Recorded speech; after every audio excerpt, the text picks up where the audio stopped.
आज जो है हम लोग का नया चैप्टर शुरू होगा मेटल और non metal, metal and non metal.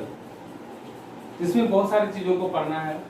सबसे पहले मेटल नॉन मेटल का जो फिजिकल प्रॉपर्टीज है वो पढ़ना है, फिर इसका केमिकल प्रॉपर्टीज पढ़ेंगे। केमिकल प्रॉपर्टीज में रिएक्शंस जो हैं उनके बारे में पढ़ना होगा, रिएक्टिविटी सीरीज, इसके अलावा बॉन्डिंग वो पढ़ना होगा। इसके अलावा उसमें जो मेटालर्जी है यानी धातु कर्म, ये सब पढ़ना है हम लोगों को इसी चैप्टर में। तो ऐसा करते हैं आज हम लोग सबसे पहले मेटल और नॉन मेटल जो है इसके फिजिकल प्रॉपर्टी को यानी भौतिक गुण जो है उसको हम लोग देख लेते हैं कि भाई मेटल और नॉन मेटल का फिजिकल प्रॉपर्टीज क्या है। आप जानते होंगे ये बहुत बड़ी चीज नहीं है, 7-8 क्लास में भी ये पढ़ाई होता है, लेकिन फिर भी हम लोग थोड़ा सा देख लेते हैं और कोशिश करेंगे कि सुनकर आप लोग समझ जाएंगे, क्योंकि बहुत बड़ी चीज नहीं है, ये सब जाना हुआ आपका, फिर भी एक बार देख लीजिए आप। तो चलते हैं सबसे हम लोग पहले फिजिकल प्रॉपर्टीज ऑफ मेटल। देखिए जितने भी मेटल हैं वो सब के सब रूम टेम्परेचर पे दो ही फिजिकल स्टेट के रूप में पाए जाते हैं, या तो सॉलिड के रूप में या फिर लिक्विड के रूप में। इसमें भी क्या है कि जितने भी मेटल्स हैं वो सब के सब जनरली सामान्यतः सॉलिड स्टेट में ही पाए जाते हैं। लोहा, एल्युमिनियम, सोना, चांदी, ये सब जितने भी मेटल आप देखते हैं सब के सब सॉलिड स्टेट में पाए जाते हैं। मात्र एक ही मेटल ऐसा है जो कि रूम टेम्परेचर पे लिक्विड स्टेट में पाया जाता है, और जिसका नाम क्या है, मरकरी यानी पारा, Hg सिंबल होता है उसका। इसका मतलब क्या हुआ, ये जो है जितने भी मेटल है, हमने कहा कि सामान्यतः मेटल जो है वो कमरे के ताप पर यानी रूम टेम्परेचर पे सॉलिड स्टेट में होते हैं, लेकिन मरकरी जो है वो रूम टेम्परेचर पे लिक्विड स्टेट में होता है। इसका क्या वजह है? इसका वजह है उसका मेल्टिंग पॉइंट, यानी जिस भी मेटल का मेल्टिंग पॉइंट रूम टेम्परेचर से नीचे होगा, जिसका मेल्टिंग पॉइंट रूम टेम्परेचर से नीचे होगा वो लिक्विड स्टेट में होगा, और जिसका मेल्टिंग पॉइंट रूम टेम्परेचर से ऊपर होगा वो सॉलिड स्टेट में होगा। तो मरकरी जो है उसका मेल्टिंग पॉइंट रूम टेम्परेचर से नीचे होता है, इसलिए वो लिक्विड स्टेट में होता है। लेकिन बाकी जो है आयरन, गोल्ड, सिल्वर, ये सब जो देखते हैं इन सब का मेल्टिंग पॉइंट रूम टेम्परेचर से ऊपर होता है, इसलिए ये सब के सब सॉलिड स्टेट में होते हैं। कोई भी ऐसा मेटल नहीं है जो कि गैसेस स्टेट में होता हो। क्लियर है बात? कोई भी ऐसा मेटल नहीं है जो कि गैसेस स्टेट में होता हो। ऐसा करते हैं हम लोग साथ मेटल और नॉन मेटल दोनों को साथ साथ लेके चलते हैं। तो हम लोग यहाँ पर क्या देखें कि मेटल जो है वो सामान्यतः सॉलिड स्टेट में होते हैं, और एक मेटल यानी मरकरी जो है वो आपका लिक्विड स्टेट में होता है, लेकिन कोई भी ऐसा मेटल नहीं जो कि गैसेस स्टेट में होता है। अब चलते हैं थोड़ा सा नॉन मेटल के बारे में। नॉन मेटल तीनों ही भौतिक अवस्थाओं के रूप में पाए जा सकते हैं। कुछ नॉन मेटल्स जो हैं वो सॉलिड स्टेट में होते हैं, कुछ लिक्विड स्टेट में होते हैं, कुछ नहीं एक, और कुछ जो है वो गैसेस स्टेट में होते हैं। ठीक है, जैसे कि आयोडीन, सल्फर, ये सब सॉलिड स्टेट में होते हैं। ब्रोमीन का नाम सुना होगा आपने, ये लिक्विड स्टेट में होता है। ऑक्सीजन, हाइड्रोजन, ये सब, नाइट्रोजन, ये सब जो है वो गैसेस स्टेट में होता है। तो इस तरह से हम लोग देखते हैं कि नॉन मेटल तीनों ही भौतिक अवस्थाओं के रूप में पाया जा सकता है, जबकि मेटल जो है वो सामान्यतः सॉलिड स्टेट में होते हैं, एक मेटल जो है वो लिक्विड स्टेट में होता है। क्लियर है? थोड़ा सा ये भी बता देता हूँ नॉन मेटल के बारे में कि कितने नॉन मेटल्स हैं। 22 नॉन मेटल्स हैं, यानी अधातु जो है उनकी संख्या कितनी है, 22। उसमें 22 नॉन मेटल में से 10 नॉन मेटल जो है वो सॉलिड स्टेट में होता है। एक नॉन मेटल जिसको ब्रोमीन बोलते हैं वो लिक्विड स्टेट में होता है, और बाकी 11 नॉन मेटल जो हैं वो गैसेस स्टेट में होते हैं। ये क्लियर हो गया? अब हम चलते हैं अगला पॉइंट, मेटल और नॉन मेटल में फिजिकल जो प्रॉपर्टी है उसका डिफरेंस, अंतर देख लेते हैं। दूसरा पॉइंट हम लोग का है कि जो मेटल होते हैं वो सामान्यतः हार्ड होते हैं, बहुत ही ज्यादा हार्ड होते हैं। लोहा, एल्युमिनियम, तांबा, ये सब देखते हैं कितना हार्ड होता है। लेकिन कुछ मेटल ऐसे भी होते हैं जो बहुत ही सॉफ्ट होते हैं, और इतने सॉफ्ट होते हैं कि इसको आप चाकू से भी काट सकते हैं। जैसे सोडियम, पोटेशियम, लिथियम, ये 3 ऐसे धातु हैं जिन्हें चाकू से भी काटा जा सकता है, क्योंकि ये बहुत ही सॉफ्ट होते हैं। नहीं तो इनको छोड़कर बाकी जितने भी मेटल होते हैं सब के सब हार्ड होते हैं, बहुत ज्यादा हार्ड, कठोर होते हैं, उन्हें आप चाकू से नहीं काट सकते। लेकिन ये जो 3 ठो मेटल नाम बताया ना, सोडियम, पोटेशियम, लिथियम, ये बहुत ही सॉफ्ट होते हैं, उनको आप चाकू से काट सकते हैं। अब चलते हैं नॉन मेटल। नॉन मेटल जो है वो सामान्यतः सॉफ्ट ही होते हैं, लेकिन एक नॉन मेटल ऐसा है जो दुनिया का सबसे हार्ड सब्सटेंस है, जिसका नाम है डायमंड यानी हीरा। हीरा जो है वो कार्बन का अपरूप होता है। डायमंड डायरेक्ट तो पीरियोडिक टेबल में आप डायमंड का नाम नहीं लिखा हुआ देखे होंगे, लेकिन डायमंड जो है वो कार्बन का अपरूप है और कार्बन नॉन मेटल है, इसलिए इसको भी हम लोग नॉन मेटल मानेंगे। तो डायमंड यानी हीरा जो है वो दुनिया का सबसे कठोरतम पदार्थ है। ठीक है, अब चलते हम लोग अगला पॉइंट। जो धातु होते हैं वो आघातवर्धी होते हैं। आघात मतलब चोट, और वर्ध मतलब बढ़ने वाला, यानी जब उस पे आप हैमर से, हथौड़े से चोट लगाते हैं तो वह फैलता है। इसी को हम लोग बोलते हैं आघातवर्ध, इंग्लिश में मैलिएबिलिटी। यानी जो धातु होते हैं, मेटल होते हैं, वो मैलिएबल होते हैं, यानी ऑन हैमरिंग यानी हथौड़े से पीटने पर वो फैलता है, बढ़ता है। लेकिन जो नॉन मेटल हैं, अधातु हैं, वो मैलिएबल नहीं होते, वो ब्रिटल होते हैं। ब्रिटल मतलब, ब्रिटल में होता है भंगुर, टूटने वाला। अगर किसी नॉन मेटल के ऊपर में आप हथौड़े से प्रहार करेंगे तो वो फैलेगा नहीं बल्कि टूट जाएगा। ठीक है, तो मेटल जो हो गए वो मैलिएबल हो गए, आघातवर्ध हो गए, लेकिन नॉन मेटल जो है वो आघातवर्ध नहीं होता बल्कि वो भंगुर होता है, ब्रिटल इंग्लिश में बोलते हैं। अगला पॉइंट चलते हैं। मेटल जो है वो डक्टाइल होता है। धातु जो है वो कैसा होता है? डक्टाइल होता है। डक्टाइल मतलब कि इसे पतले तार के रूप में खींचा जा सकता है। ये काम है कि हम लोग के जो इलेक्ट्रिक वायर्स होते हैं वो मेटल के बने होते हैं, एल्युमिनियम के भी वायर होते हैं, कॉपर यानी तांबा का भी वायर होता है। ठीक है, क्लियर? तो ऐसा क्यों? क्योंकि हम लोग जो धातु है उसको हम लोग पतले तार के रूप में खींच सकते हैं, वो डक्टाइल होता है, तन्य होता है, हिंदी में उसको तन्यता बोलते हैं, तन्य होना। यानी धातु जो है वो तन्य होता है, उसको पतले तार के रूप में खींचा जा सकता है। लेकिन अधातु जो है वो तन्य नहीं होता, उससे अगर आप पतले तार के रूप में खींचने की कोशिश करेंगे तो वह टूट जाएगा। क्लियर है?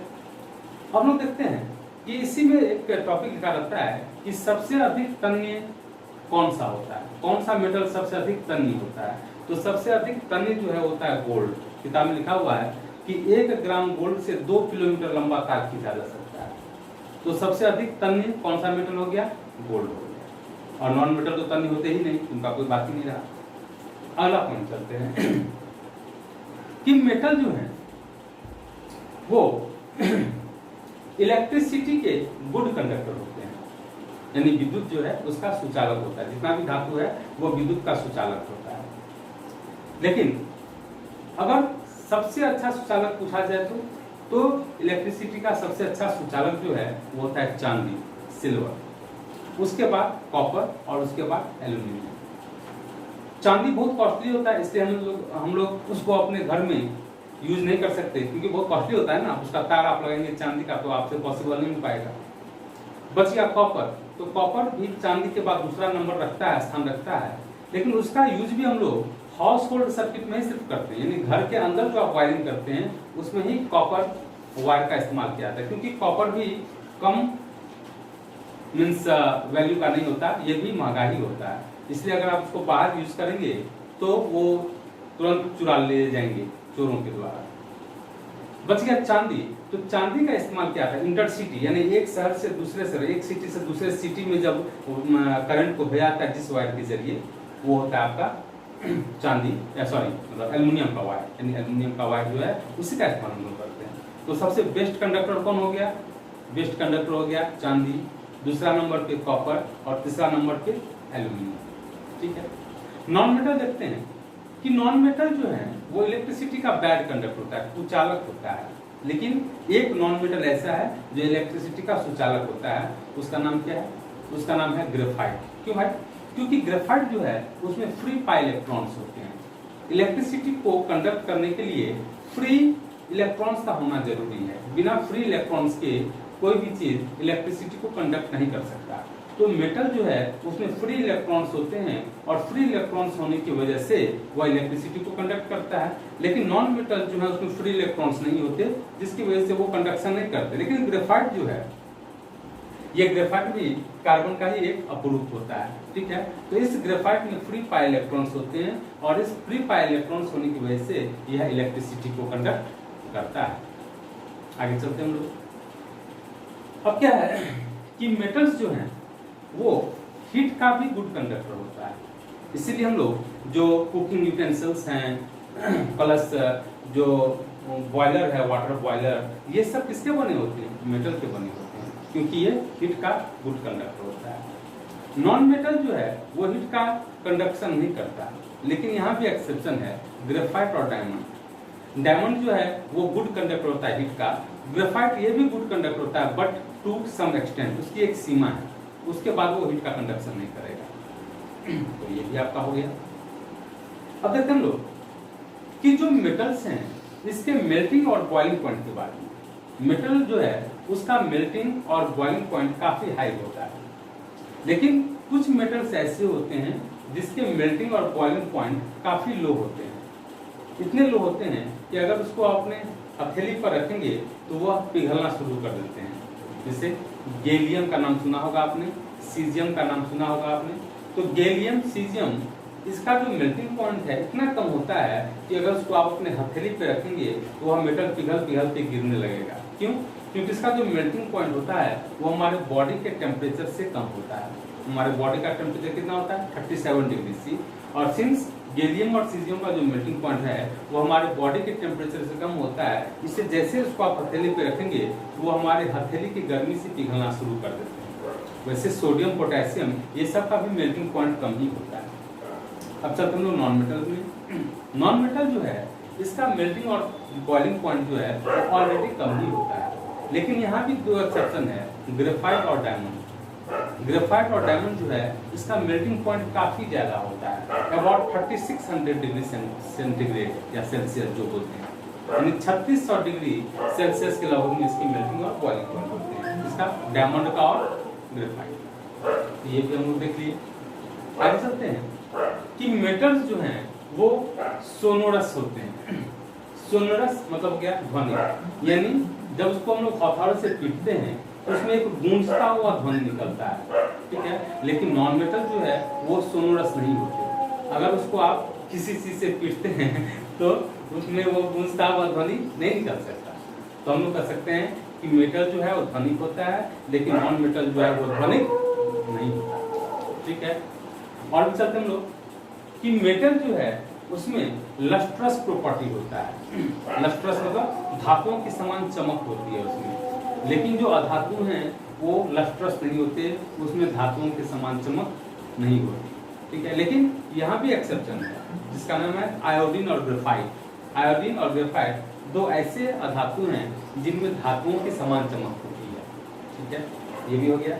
और देखिए धातु जो है वो इसका हाई टेंजाइल प्रॉपर्टी होता है। इसका मतलब उसमें लिफ्टिंग कैपेसिटी बहुत अधिक होती है। ये कारण है कि आप देखेंगे कि क्रेन सब के जो रस्सी होते हैं वो मेटल के बने होते हैं। आपने देखा होगा ना, तो मान लीजिए कोई ट्रक खाई में गिर गया, अब उसको उठाना है वहां से, तो क्रेन का इस्तेमाल किया जाता है, तो उसमें जो रस्सी होता है वो मेटल के बने होते हैं, क्योंकि मेटल में जो है लिफ्टिंग कैपेसिटी बहुत ज्यादा होती है। अगर यहाँ पे आप साधारण रस्सी, रोप का जो है, जूट का रोप या किसी और का इस्तेमाल करेंगे तो टूट जाएगा। और नॉन मेटल की तो बात ही नहीं है, ठीक है। उसमें उसका टेंजाइल स्ट्रेंथ तो बहुत ही कम होता है, उसका यूज हम लोग रस्सी बनाने में नहीं करते। अब लास्ट में देखते हैं हम लोग कि मेटल जो है उसका डेंसिटी अधिक होता है, लेकिन नॉन मेटल का डेंसिटी क्या होता है? कम होता है। तो ये सब जो प्रॉपर्टी थे वो सब के सब क्या थे? मेटल और नॉन मेटल के फिजिकल प्रॉपर्टी थे। लास्ट में इसमें नॉन मेटल के बारे में एक चीज जान लीजिए आप कि अगर पूछा जाए कि कौन से नॉन मेटल्स ऐसे हैं जिसका यूज मेडिसिन बनाने में किया जाता है, मेडिसिन बनाने में किस नॉन मेटल का इस्तेमाल किया जाता है? तो एक है सल्फर और दूसरा नाम है आयोडीन। आयोडीन और सल्फर दो ऐसे नॉन मेटल्स हैं जिसका इस्तेमाल मेडिसिन बनाने में किया जाता है। जैसे एग्जांपल आयोडीन के बारे में करते हैं।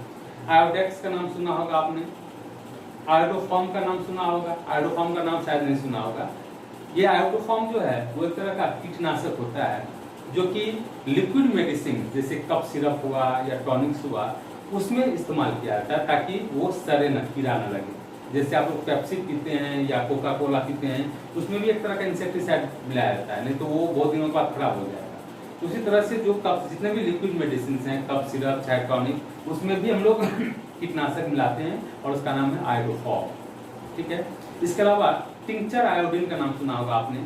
टिंचर आयोडीन, ये इसका इस्तेमाल जो है घाव को धोने में किया जाता है। घाव को अगर टिंचर आयोडीन से धो दिया जाता है तो उसमें वो सड़ता नहीं, उसमें कीड़े नहीं लगते। तो ये सब जो मेडिसिन हुआ, टिंचर आयोडीन, चाहे आयोडेक्स हुआ, चाहे आयोडोफॉर्म हुआ, ये सब आयोडीन के बने होते हैं। अब चलते हैं थोड़ा सा हम लोग सल्फर के बारे में।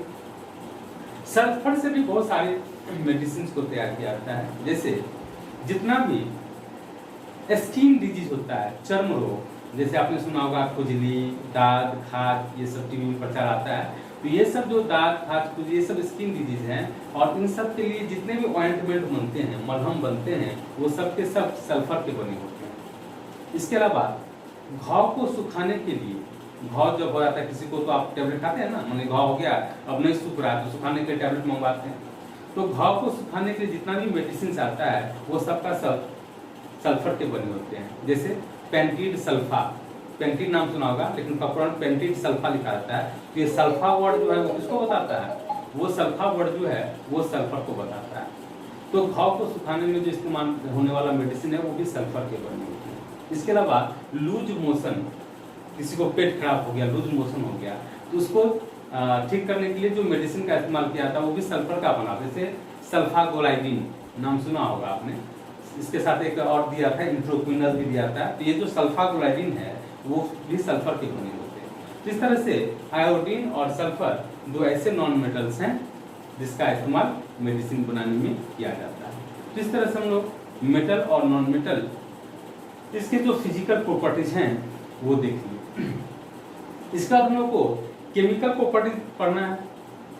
केमिकल प्रॉपर्टी में बहुत सारे रिएक्शंस हैं, जैसे मेटल के साथ मेटल का तो मेटल के साथ कैसे होता है, मेटल का ऑक्सीजन के साथ, मेटल का वाटर के साथ, ये सब चीज हम लोग को देखना है। तो हम लोग शुरू करते हैं, एक तो बताते हैं कि भाई अगर कोई मेटल ऑक्सीजन के साथ रिएक्शन करता है तो क्या बनेगा, प्लस उसकी रिएक्टिविटी कैसी होगी। तो सुनिए, मेटल अगर ऑक्सीजन के साथ रिएक्शन करता है तो मेटल का ऑक्साइड बनाता है। देखते हैं इसको हम लोग, जैसे reaction of metal with oxygen. तो अगर कोई मेटल ऑक्सीजन के साथ रिएक्शन करे तो क्या बनेगा, वहां मेटल का ऑक्साइड बनेगा। कुछ भी, जैसे सोडियम ले लीजिए प्लस O2 ले लीजिए, तो क्या बनेगा Na2, सोडियम ऑक्साइड। और भी बहुत सारा चीज है, जैसे कि Mg plus O2 gives 2MgO, magnesium oxide. यहाँ पे बैलेंस कर दीजिए, नहीं होता है तो यहाँ 2 लगाना होगा, 2 लगाना होगा तो यहाँ पे फिर आपको इसको ऑप्शन को बैलेंस करने के लिए 2, तो ये 4 हो गया, तो यहाँ पे 4 कर दीजिए, ये देखिए बैलेंस हो गया। ठीक है, नीचे वाला ऑलरेडी बैलेंस है। इस तरह से देखते हैं कि जब कोई मेटल ऑक्सीजन के साथ रिएक्शन करता है तो मेटल ऑक्साइड बनता है। हम लोग यहाँ पे ये देखते हैं कि क्या सारे मेटल की ऑक्सीजन के साथ जो रिएक्टिविटी होती है वो समान होती है? नहीं, अलग अलग मेटल के की ऑक्सीजन के साथ रिएक्टिविटी जो है वो अलग अलग प्रकार की होती है। जैसे कुछ मेटल्स ऐसे होते हैं जिन्हें अगर आप हवा में एक्सपोज कर देते हैं तो हवा में एक्सपोज करने मात्र से ही वो आग पकड़ लेते हैं। हवा में एक्सपोज करेंगे, खुला छोड़ेंगे तो आग पकड़ लेगा।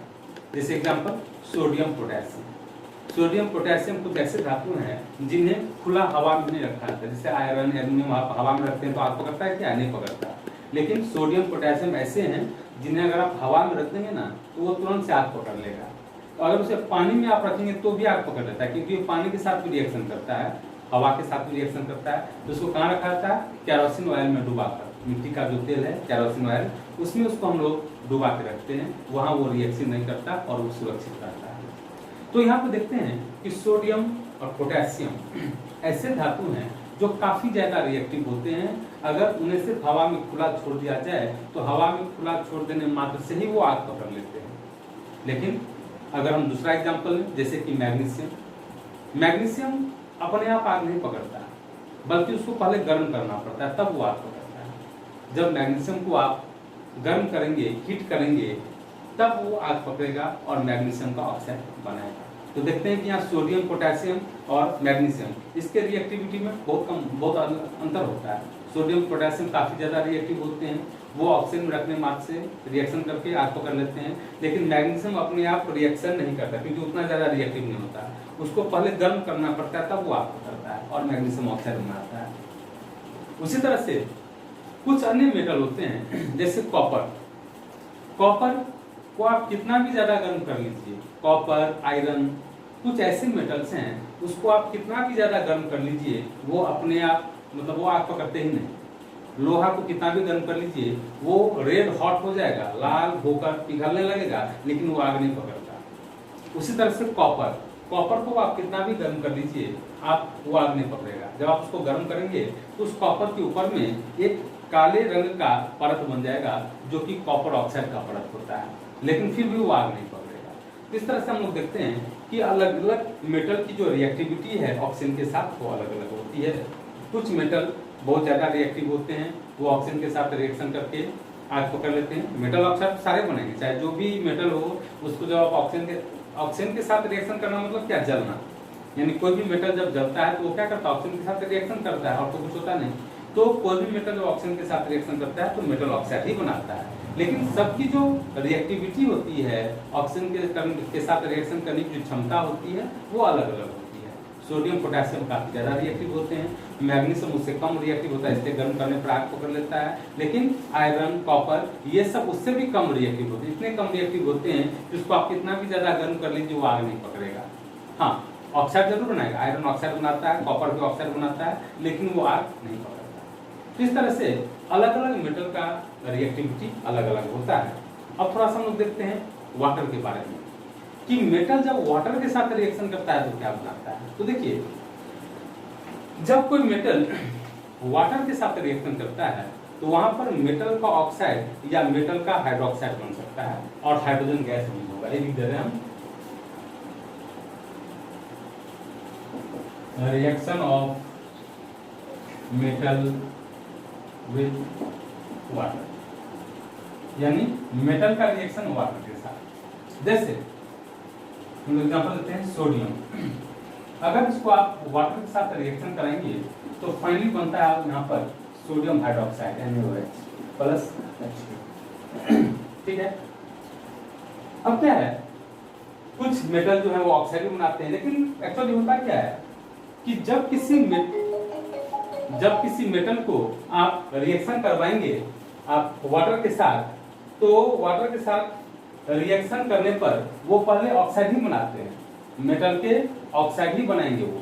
लेकिन कुछ मेटल के ऑक्साइड होते हैं जो कि वाटर में सॉल्युबल होते हैं, इसलिए वाटर में रिएक्शन करके वो तुरंत से हाइड्रोक्साइड में कन्वर्ट हो जाते हैं। जैसे कि सोडियम का एग्जांपल लें हम लोग, तो सोडियम जब वाटर के साथ रिएक्शन करता है तो पहले वो सोडियम ऑक्साइड बनाता है, लेकिन चूंकि सोडियम का ऑक्साइड वाटर में सॉल्युबल है, इसलिए वो सोडियम ऑक्साइड पुनः वाटर में डिसॉल्व होके और सोडियम हाइड्रोक्साइड में कन्वर्ट हो जाता है।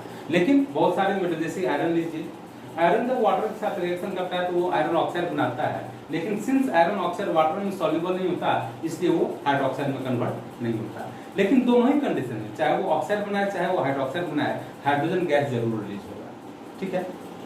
लेकिन अलग अलग मेटल की जो रिएक्टिविटी है वो भी वाटर के साथ अलग अलग होती है।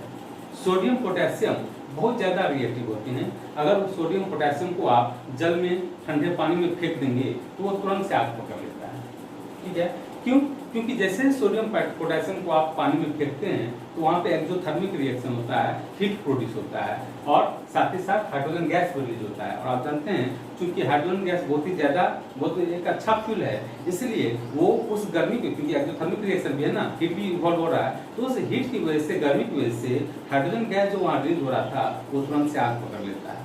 तो तो इस तरह से हम लोग देखते हैं कि जब सोडियम या पोटेशियम को टुकड़ा हम लोग पानी में फेंकते हैं तो लगता है कि सोडियम या पोटेशियम का टुकड़ा आग पकड़ लिया, लेकिन एक्चुअली ऐसा नहीं होता। वो सोडियम या पोटेशियम का टुकड़ा आग नहीं पकड़ता, हाइड्रोजन जो वहाँ इवॉल्व हो रहा था गैस, वो आग पकड़ लेता है और वो सोडियम और पोटेशियम का टुकड़ा जिगजैग वे में उधर उधर भागने लगता है। जिधर हाइड्रोजन गैस जिधर रिलीज हो रहा है उसके अपोजिट डायरेक्शन में, जैसे बलून में आप हवा भर देते हैं और उसको छोड़ देते हैं, तो जिधर से वो गैस निकलता है उसके अपोजिट डायरेक्शन में बलून भागता है, न्यूटन से आपका थर्ड लॉ। उसी तरह से जिधर हाइड्रोजन गैस निकलेगा उसके अपोजिट डायरेक्शन में वो सोडियम या पोटेशियम का टुकड़ा जो है वो जिगजैग वे में भागने लगता है। तो देखते हैं कि सोडियम या पोटेशियम जो है वो ठंडे जल के साथ अभिक्रिया करते हैं, जबकि मैग्नीशियम जो है वो गर्म जल के साथ अभिक्रिया करता है, ठंडे जल के साथ अभिक्रिया वो नहीं करता। और अगर कुछ और मेटल जैसे जिंक की बात करें, एल्युमिनियम की बात करें, आयरन की बात करें, तो यह सब जो है वो ना तो ठंडे जल के साथ अभिक्रिया करते हैं ना ही गर्म जल के साथ अभिक्रिया करते हैं, वो स्टीम के साथ यानी वाष्प के साथ अभिक्रिया करते हैं और अभिक्रिया करके क्या बनाते हैं, मेटल के ऑक्साइड बनाते हैं, क्योंकि ये सब हाइड्रोक्साइड नहीं बनाता और हाइड्रोजन गैस जरूर नहीं छोड़ता। इस तरह से हम लोग आज मेटल का जो रिएक्शन है वो ऑक्सीजन के साथ भी देख लिए और वाटर के साथ भी देख लिए। तो ऐसा करते हैं, आज हम लोग रहने देते हैं इसको, अगला दिन हम लोग फिर नया शुरू करते हैं। Thank you.